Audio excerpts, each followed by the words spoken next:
Hello friends, எல்லாருக்கும் வணக்கம். Welcome back to our channel stay tuned with Ray. இன்றைக்கி நம்ம சேனலில் மட்டன் குடல் குழம்பு எப்படி செய்கிறதுன்ற பார்க்க போகிறோம்.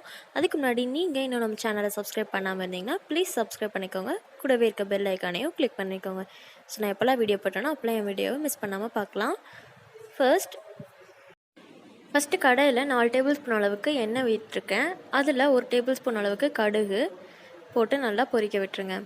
கடுகு நல்லா பொரிஞ்சு வந்ததும் இதில் 1 டேபிள் ஸ்பூன் அளவுக்கு வெள்ளை உளுந்து ஆட் பண்ணிக்கலாம். ஸோ இந்த உளுந்து எல்லாமே நல்லா பொரிஞ்சு வரட்டும். இது கூடவே அடுத்து 2 டேபிள் ஸ்பூன் அளவுக்கு கடலைப்பருப்பு ஆட் பண்ணிக்கிறேன். இது எல்லாத்தையுமே நம்ம அந்த எண்ணெயிலேயே நல்லா ஃப்ரை பண்ணி எடுத்துக்கணும்.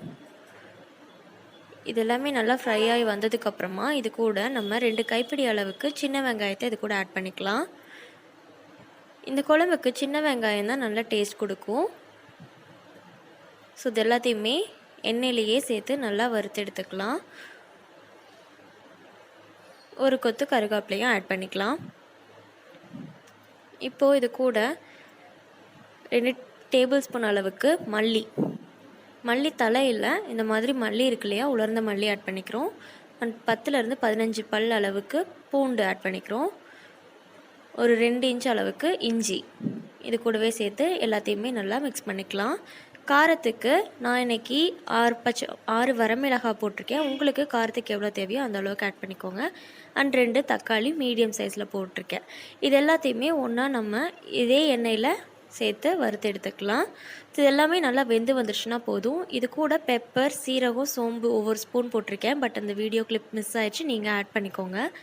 இது நல்லா ஆறுனதும் மிக்ஸி ஜாரில் போட்டு அரைச்சி எடுத்துக்கலாம்.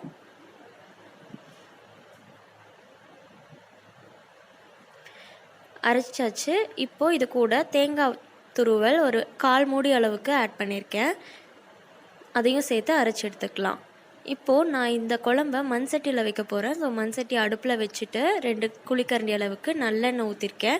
நீங்கள் எந்த குக்கிங் ஆயிலாக இருந்தாலும் ஊற்றிக்கலாம். ஸோ எண்ணெய் நல்லா காஞ்சதும் கடுகு 1 ஸ்பூன் போட்டிருக்கேன். கடுகு நல்லா பொரிஞ்சு வந்ததும் கருவேப்பிலை போட்டு வெங்காயம் போட்டுக்கலாம் எப்பவும் போல். ஸோ கடுகு நல்லா பொரிஞ்சிட்ருக்கு. நல்லெண்ணெயில் போட்டிருக்கனால நிறையா வந்துட்டுருக்கு. இப்போது ஒரு கொத்து கருவேப்பிலையும் அதில் போட்டுக்கிட்டாச்சு.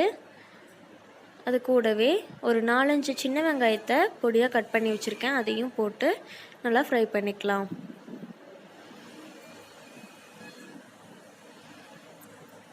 இப்போது இது நல்லா ஃப்ரை ஆனதுக்கப்புறம் இது கூட நம்ம அரைச்சி வச்சுருக்கிற அந்த பேஸ்ட்டை ஆட் பண்ணிக்கிறோம். தேங்காய் அண்ட் நம்ம வறுத்து வச்சுருக்கிற வெங்காயம் மற்ற மசாலாலாம் இருக்கு இல்லையா, அந்த பேஸ்ட்டை இது கூட ஆட் பண்ணிக்கலாம். இதில் நம்ம நிறையா தண்ணி கலந்து விட்டுடலாம். ஏன்னா இந்த குழம்பு நல்லா சுண்டி வரணும். அதனால் எவ்வளோ தண்ணி வேணாலும் நீங்கள் ஆட் பண்ணிக்கலாம்.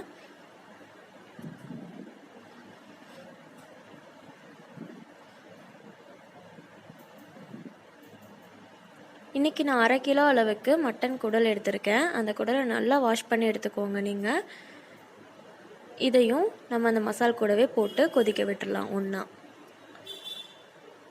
எல்லாத்தையுமே நல்லா கலந்து விட்டுக்கோங்க. பாருங்கள் குழம்புக்கு நான் தண்ணி எவ்வளோ ஊற்றிருக்கேன்னு. கொஞ்சமாக இப்போது மஞ்சள் தூள் ஆட் பண்ணிக்கிறேன். அண்ட் உப்பு உங்களுக்கு டேஸ்ட்டுக்கு தேவையான அளவுக்கு. தண்ணி பார்த்திங்கன்னா நான் அது நெக் வரைக்கும் ஆட் பண்ணியிருக்கேன். ஸோ இது நல்லா கொதித்து சுண்டி பாதியாக குறையும். அது நல்லா வெந்து வந்துடும். அந்த ஸ்டேஜில் நம்ம இது கரெக்டாக இருக்கும் குழம்பு பதம். குடலும் ரொம்ப நேரம் வேக வேண்டியது இருக்கும். நான் இன்றைக்கி சின்ன ஆடாக இருக்கிறனால சீக்கிரமே வெந்துடும் சொல்லியிருந்தாங்க. பட் நீங்கள் உங்களுக்கு டவுட்டாக இருக்குது வேகாது அவ்வளோ சீக்கிரம் நினச்சிங்கன்னா நீங்கள் விசில் விட்டு எடுத்துக்கலாம். குடலை விசில் விட்டு எடுத்ததுக்கப்புறம் இதே ப்ரொசீஜர் தான் ஆட் பண்ணிக்கலாம். குழம்பு நல்லா சுண்டி வந்துருச்சு பாருங்கள், பாதியாக குறைஞ்சிருக்கு. இப்போ இதை ஆஃப் பண்ணிக்கலாம். ஆஃப் பண்ணதுக்கப்புறமும் பாருங்கள் மண் சட்டியில் வச்சனால எவ்வளோ அழகாக கொதித்து வந்திருக்குன்னு. குழம்பு அவ்வளோ ருசியாக இருக்கும். நீங்கள் கண்டிப்பாக ட்ரை பண்ணி பாருங்கள்.